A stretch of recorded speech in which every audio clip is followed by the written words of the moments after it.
Troublemaking with the Insiders, we called it. Jim, Alan, Brian, thank you so much for joining us today. The reason we call it Troublemaking with the Insiders is because my assumption is that between the three of you, you probably have had more collective insiders conversation because people trust you. Dealers trust you when the lights go off and the mics go off.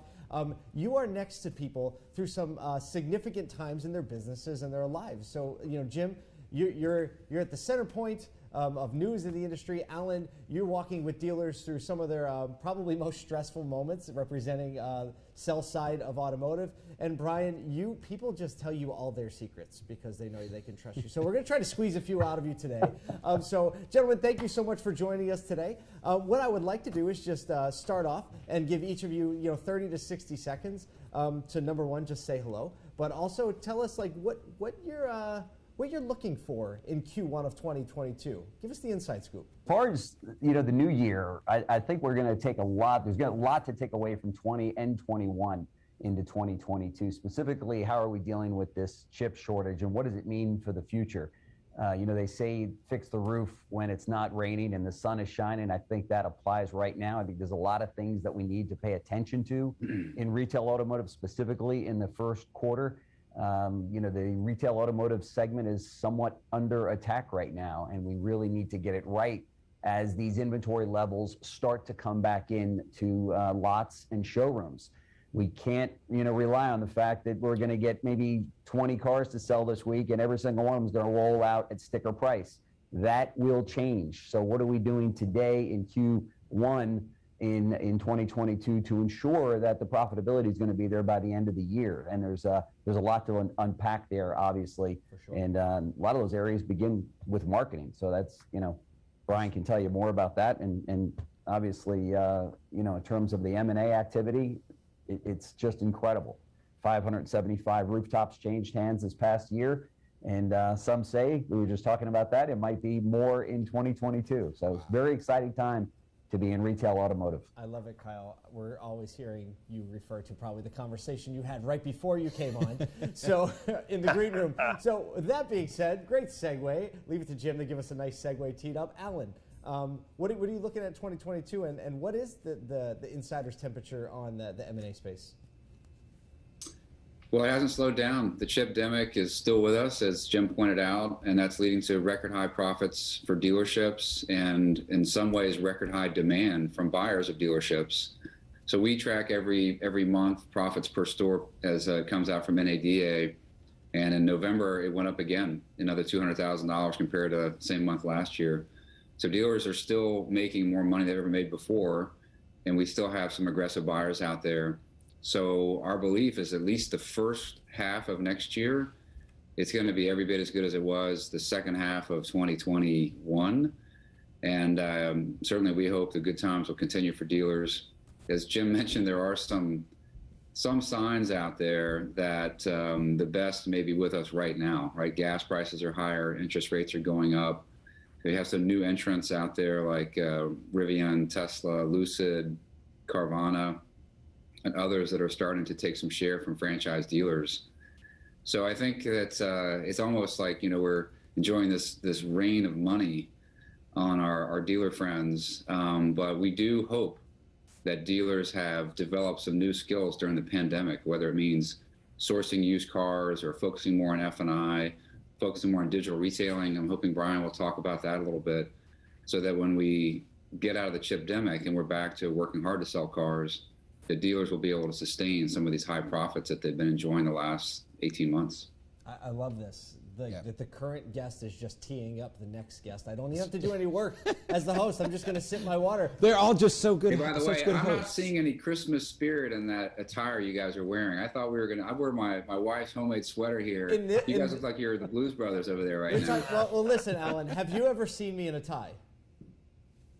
That's true, but okay. Is that Christmas attire for you? I guess it is. I guess it is. We got a Christmas tree. I love it. Call us out anytime. We have a Christmas tree and garland, but let's pass the buck. Brian, I don't see any Christmas spirit in your background at all. Oh, hold on. Let me just get my Christmas spirit. Wait for it. Now, Okay, well, I'm just like the two of you. black is the new garland. So let's It is go. great to be here. As founder of PCG Digital for the last 16 years, we've had amazing kind of viewport on what dealers are going through, hosting 2 annual conferences and being on CBT News. Obviously, there's a lot of insights we get from the dealer community. For 2022, I want to focus on 2 primary things. Number 1 is to try to be a liaison between the OEMs and the digital retailing vendors. We are at an important crossroads. 2 of the OEMs have decided to do a single point of solution, force it down the dealers' mouths, and that would be obviously Nissan and Stellantis, and others are considering open programs. But what we really need is more of a data lake approach where multiple DR companies that can provide OEM compliant look and feel can use the same data set to allow penny perfect transactions at tier 1, tier 2, and tier 3. I think recently there was an article by an author in Jalopnik that just ripped up the Nissan at home experience. And basically, I'm not sure why, but in this particular case, there seems to be a line drawn in the sand where no common sense. Sometimes you have to say, follow the money and it will make sense. But digital retailing has to be a cooperative effort between OEMs and dealers. It's not like that for some. And the second thing, as dealer groups are rolling up, we need to really rethink the metrics of measurement of performance. And we will be working hopefully in 2022 with more dealer groups that are growing to create a updated benchmark of KPIs. Many of the 20 group reports are completely outdated. They're still talking about bounce rate and time on site and other metrics. And so I think as an industry, we need a whole new set of performance metrics that will allow dealer groups that have multiple website providers, multiple DR tools, multiple advertising partners, because OEM mandates still could have a consistent data set. And those are the 2 things I want to work on next year. You know, the common thread I see in a lot of this is that there is a seismic shift and there is a cry or a call for another generation, right? The next generation to really step up and take their position. Alan, you're probably front and center in a lot of situations where there isn't another generation to come up and take the torch, which probably leads a lot of people to your front door. What's your perspective on the budding next generation? Because you certainly have a lot of exposure to it. I think that the run-up in dealership prices caused a lot of families to reconsider their succession plans. You know, that the average dealership is, blue sky is probably 60, 70% higher than it was pre-pandemic. And so for a lot of the children of the founding dealers or, you know, the second generation, I think they began to ask themselves, is this really what I want to do with the rest of my life? You know, do I want to be a car dealer? Do I want to compete with bigger, better capitalized firms that have a better advertising reach, have more money to build the facilities? Or do I want to work with my family, liquidate the business and redeploy that capital in other industries that's more diversified? And so we have seen people who literally were buyers in the first half of 2021 call us in the second half of 2021 and say, I'm out. I'd like to retain you all to move forward and sell my business. So I think that, you know, that phrase, get big or get out, is resonating louder on industry. It's not a rapid consolidation. I mean, I started in the business in 1996 with AutoNation. We bought a lot of stores, but there's 17,000 rooftops out there. So it's going to take a while. But I think this slow and steady consolidation will continue and probably accelerate a little bit, partly because of digital retailing, partly because some of these new entrants that are future risks. But when you can offset those risks with record high prices today, a lot of the second and third generations are just saying, you know, Mom, Dad, I don't want to live the lives that you led. Let's sell this and redeploy the capital now. Interesting. Jim, you get to sit down and speak with a lot of the best and brightest across the industry, live and on site and on your show. What is your perspective of the ones who are saying, we want to stay, we want to fight for this industry because we believe in it? I think that to pick up on what Alan was saying, I think that they've got to look at their operations completely different. They've got to grow. I interviewed a couple of people from Cox Automotive, and Dale Pollock was one of them, and he said, I think people today dealers today have to look at either being an acquirer or an acquiree. And I think that the future is going to be tough for some of those mom and pop. Maybe it's a one location or one store, Ford store or Toyota store. But I think it's going to be increasingly more difficult for those people to play in this space, because I think the future does belong to the big auto groups that are out there. They can afford to do things that the smaller groups just can't afford to do. Now, coming out of this year in 2022, where they've got, or 2021 rather, where they've got a pocket full of money. The average dealer in 2019 made $1 million. Now it looks like they're making upwards of $3 million. But as we all know, that's not sustainable. So they have to put their store in order and put it together to make sure that it is going to be sustainable in the future. But I would question, whether or not, to Alan's point, they should take a really good look at letting that store go right now if they don't have the heart and the guts for it. Because I think over the course of the next 4 or 5, 10 years, it's going to be really difficult for that family-run store. Especially, we haven't even touched on the EV revolution that's headed our way, that may affect fixed ops, that may affect the way people buy cars and use their transportation. So I think there's a lot out there. And I think, to your point, there's a lot of companies out there, big publicly traded companies, as well as large family groups that have got 30, 40, 50 stores in their group that are gobbling up some of these smaller dealerships, and rightfully so, because they know that it's going to take that to really succeed in the future in the retail automotive space. Yeah, I wanted to kind of like lean on Brian based on what he said earlier and what both you, Alan, and Jim are speaking about in this, the difference between the capacity of the single rooftop or the group. And Brian, earlier you were saying we've got to lean on APIs or data warehousing or DR solutions across the group. And I've talked to some single rooftops it's a word that they know because they're hearing it from everybody, but the ability to execute on some things like that or push back on the OEM from a group level size where maybe I've got a Toyota and a Ford store and I've got to figure out, which digital retailing platform or showroom retailing platform that I've got to use. What's the lean in on maybe especially some of those smaller groups or single rooftops when they're talking about APIs, data warehouses, GA4s coming out? What are you seeing from that perspective? Sure. The future for the smaller auto dealers and auto groups is they have to develop a data-centric culture. The value of the dealership or the blue sky, I think, is going to be increasingly built on the cleanliness of their data, their utilization of first-party data, their customer database, and how well they can maximize that lifetime value of their customers. So small dealer groups who in the past maybe hired their niece or nephew to run social media or their friend to run Google ads because they're a local agency but no automotive experience, I think they have to really rely on experts. At our agency, I have people who are account managers over 10 years with our company, which is rare. So, the next generation of automotive leaders that want to stay, as Jim was saying, need to rely on trusted resources to help guide, direct, and build the skills internally. It doesn't happen overnight.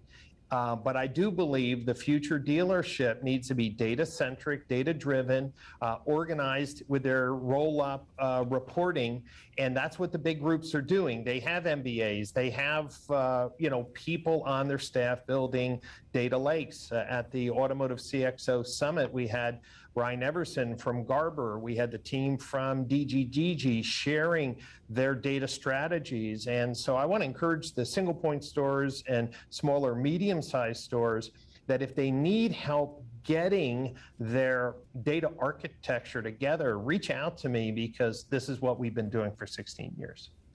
Alan, when Brian says that, is that, the cleanliness of your data and having that be a portion of what is assessed when a store is valued. Do you see a lot of that going on now, or is that kind of an afterthought in kind of the frenzy that we're in the middle of? So I was just taking a note to myself that when we're representing sellers, which is mostly what we do, and this year we had fortunate to represent the owners of 50 rooftops, so it was a record year for us.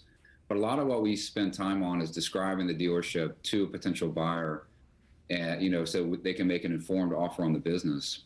But we talk about historical financials, we talk about add backs, we talk about projections, we talk about the market, we talk about their facility. We kind of try to, are they on a union, what DMS they are, but that's really it. And I just wrote down, should we have a section on dealer data and software products? Yes. Where they rank on sophistication and what is their data architecture?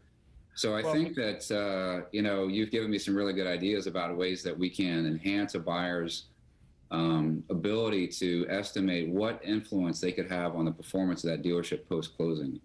So, if we can talk about planning volume versus actual volume, some dealers believe those are fair metrics or not. But if we have a client that's running billboards and bus stop ads and that's it, and they don't have any data architecture whatsoever, I would think a buyer would be, licking their chops and bidding strongly on that business, versus if we got one that's really crazy sophisticated, it might actually be useful to a buyer that has confidence and capital, but not a lot of sophistication. They could take some intellectual property into their own group and enhance, re-leverage their own company with that information. So that's, you've given me a good idea. So the short answer is we haven't been talking a lot about our clients' data architecture, other than their DMS provider and how long it lasts, and hoping it's not rentals with a 5-year deal, because most consolidators have moved away from them. We can definitely attest, Kyle and I in our work with Contagious have been able to see front row what happens when a dealer is acquired and the data is a mess. Yeah. And it's ugly. And it's really ugly. And I think most dealers don't take into consideration, if it is, that means legitimate downtime. It means legitimate loss in sales. It means legitimate headache trying to get it started. So we only have about a minute left. I'd like to bounce back to Jim, and I'd like to each of you to just take 30 seconds and from your perspective and your area of expertise, given all the things and all the conversations that you're privy to, what are the most savvy dealers talking about being on the attack in 2022, Q1? What are the most savvy dealers talking about? It's all about getting digital retailing, modern retailing right.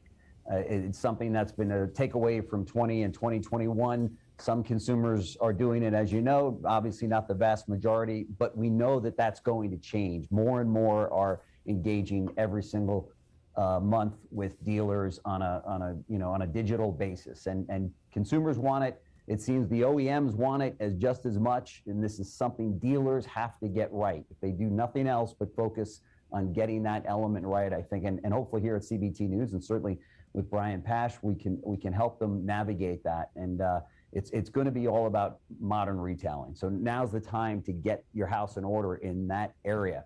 And because I think one day you're going to turn around and every store will be much like a Carvana, where somebody picks up their phone and they buy a car, and it's either delivered to them, or the consumer goes by the dealership for 5 minutes, not 5 hours, and picks up their new car because everything's already been done. Very good. So I think that's from what the people I'm speaking to. And as you know, I speak to a lot of different people here all across the country in different sectors. They say this is an area that dealers need to get it right. Very nice. Brian Pasch, and then we'll end with Alan. So Brian. Yeah, just piggybacking off of both conversations. Number one, acquirers that analyze a dealer and know that they've been very unsophisticated with marketing realize that this is a huge opportunity. And number two, as Jim was saying, working with some dealer groups, when you improve overall website conversion by 0.5% or 1% for these larger dealer groups, this represents 10, 20, $30 million in revenue. So it's the combination of digital retailing and real-time retailing. I can show dealers how to dramatically increase conversion, and for larger groups, this is the breakthrough that they need to fully materialize their acquisition investments. I love it. Alan, you get the final word, my friend. So for sellers, for buyers, I always liked the strategy that Don Flo had, which is a large dealer in North Carolina, Virginia. And he has a phrase that he thinks local scale is far more valuable than national scale. So he wants to only acquire dealerships that are within about an hour drive of Greensboro, North Carolina. But we still see leading dealers travel thousands of miles to buy stores. For instance, we sold a group of stores recently to a very large Florida-based group in New Hampshire. And he said, I'm coming up here to buy stores because the stores in Florida have gotten so expensive. So he has a model where he puts in partners in the stores, and they perform very well. So we're still seeing large buyers, if they have the financial capital and the human capital, they're willing to travel almost anywhere in the country to acquire dealerships. On the seller side, again, I think people are a little bit opportunistic. The people that were buyers earlier in 2021 might raise their hand and sell this year. We had one client who said, hey, I want to sell, or one potential client who said, I want to sell. We presented to him. They huddled and they said, conditions are so good right now, we're going to wait a little bit and maybe we'll go out in a few years. So we're seeing sellers being a little bit not ambivalent about their future, but the prices are so high right now, sometimes they'll sell, or sometimes they'll ride it out a little bit longer. But the families that don't have a viable succession plan, we're seeing those exit in greater numbers now because the conditions are so good for sellers. And they're able to redeploy that capital in other industries and have a diversified net worth and create that multi-general wealth that I think a lot of families are seeking. Sounds great. Thank you for that. Alan Haig, Jim Fitzpatrick, Brian Pasch, all of our best to you and your families over the holidays. Thank you so much for sharing some of your insider tips with us. And it sounds like you had some new business ideas along the way. So all the best to you. We're looking forward to making some more trouble in 2022. Thank you, guys. Thank you. Happy holidays, everybody.